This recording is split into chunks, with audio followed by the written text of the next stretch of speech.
Yo, so what's going on, Battlefielders? It is Pwn, and I'm giving you guys some gameplay with the G3A3 right here. I don't know if you've ever seen this map before. It's kind of rare.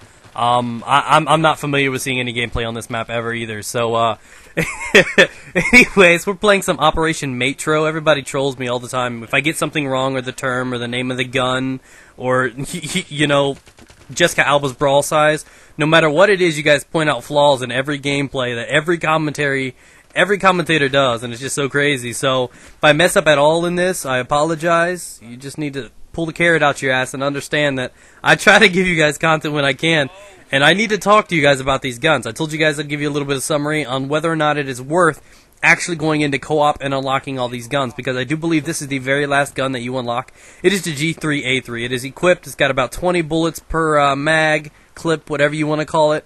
And it's quite potent. You know, normally you'd think that it would take a lot. It takes roughly between 8 and 10 bullets to kill a guy, just like some of the more average guns. I do find that it has a considerable amount of recoil, even if I'm lined up perfectly on the guy at medium to long range. It seems like it really doesn't perform to the rate that it should be. I know it recoils a lot, but it seems like it stays on target.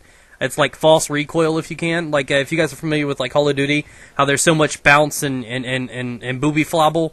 Like the AK-47 rebels in a lot of games. It does a lot of kick, but it actually stays where it's supposed to aim, and it's just like false recoil. But it feels like this gun is supposed to be shooting where it is, but it's actually not, and it's just so unusual. And something you guys will understand when you get to use it. But even the default sights, the iron sights on this gun, are quite useful. So whether or not you want to put the red dot sight on there or not is completely up to you guys. But in all honesty, this is one of the best guns in the game. I would like it to have, 30 or 40 bullets, but, then again, everybody wants and dreams of crazy, crazy things. So, I do think for what it is, it's quite an amazing assault rifle. You got to rock it out. It's got to be beastie in the assault class. And even more so, there are a couple other guns. So, overall, I think the only two guns that I really didn't like that you unlock in co-op was the M412 Rex or whatever. The first gun you unlock is the pistol, and the MP7 is really not too potent. The G18 is equivalent to the skill of the MP7, and that's an automatic secondary. That's a fucking pistol. So the MP7 isn't really too solid, though. If you do ever use it, you need to get to the point where you can unlock extended mags. It is very, very similar to the PP2000, except for I don't think it's as good as with range, but damage-wise ratio, it's about the same thing. So, there are only a couple guns that weren't too good. The gun that you unlock right before this, I think it's like the... Well, I'm going to butcher this. You guys are going to troll me. I think it's like the something SG553, something like that, Element OP. Somebody's going to correct me, but I think it's something along the lines of that, and it's I believe an engineer gun. Not too sure, but it's quite impressive. You run around with it, and I don't find that there are too many solid guns in the engineer class, ones that I rely on. Some people use the Scar H. I just can't handle it. I don't like that gun at all. It might just be me. I don't dig it. I understand there's other guns that are out there that a lot of people like, but, some people were complaining about the co-op guns being stronger than the guns that you unlock in multiplayer, and that's not true. It's not. I mean, a lot of these guns are quite balanced. I can use a G3A3, I can use an AEK, I can use a G36C, I can use whatever I want. A lot of these guns are damn near just a personal preference. They all do the same damn thing. You know what? They kill people, so they're effective. But anyways, we're going to cut through that real quick. I got to tell you guys something today. I'm going to get back to my normal commentary. I know I teach you guys a lot about guns on Battlefield. That's what you guys like to see. But if you guys are relatively new to my Battlefield commentaries, I'm actually more of a random commentator, where I like to talk about random events in my life, or, thongs, whatever I want to talk about. And I wanted to talk to you guys, because I was talking to my wife yesterday. I'm like, hey, honey, what was your favorite childhood movie? And she just... She just couldn't think of one, and I understand it, because I love a lot of cartoons when I was growing up, and I started thinking on it. What was my favorite childhood movie? And I'm like, okay, I got this, because when I was a kid, the movie that I enjoyed the most was The Never-Ending Story. Something about the flying fucking Falcor dog and Atreyu and all this stuff. It was just an impressive movie to me, and it was my favorite movie. And then my wife's like, I've never seen that, and I'm like, divorce right now. Let's do it. I don't care. I don't care how much it costs. I make that YouTube money. Let's get it over with. Can't handle the fact that you do not know who the fuck Falcor is. So, it got to the point that we were talking about childhood movies and everything like that, and no, I was dead serious, dude. I want a divorce. I'm kidding. Am I? You tell me. Leave it down in the comments. Is Pwn kidding? Does he want a divorce because she doesn't know who Falcor is?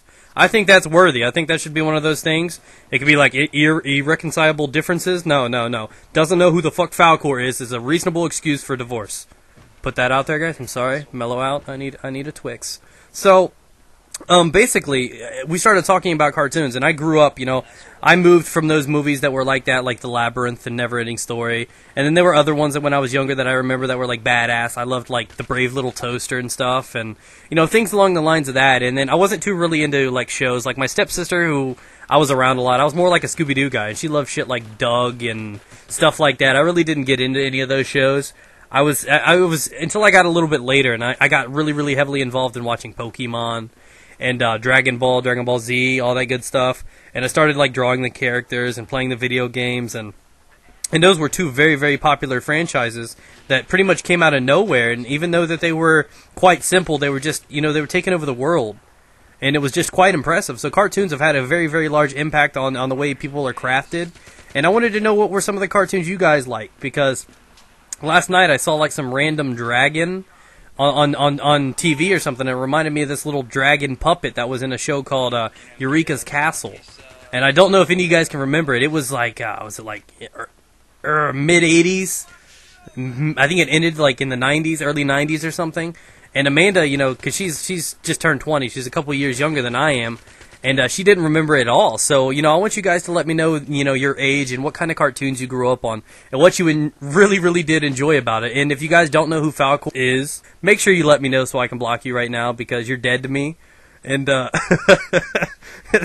Falcor's the shit, guys. So, anyways, let me know what really, really impacted you as a kid. What were some of the shows? I mean, they didn't necessarily have to be like cartoons. It could be something like E.T., Hershey Highway. I mean, whatever it was that really, really impacted you as a kid. Let me know down below, and maybe I can dive into some more cartoon stories soon. I told you about my my Darkwing Duck episode a while back.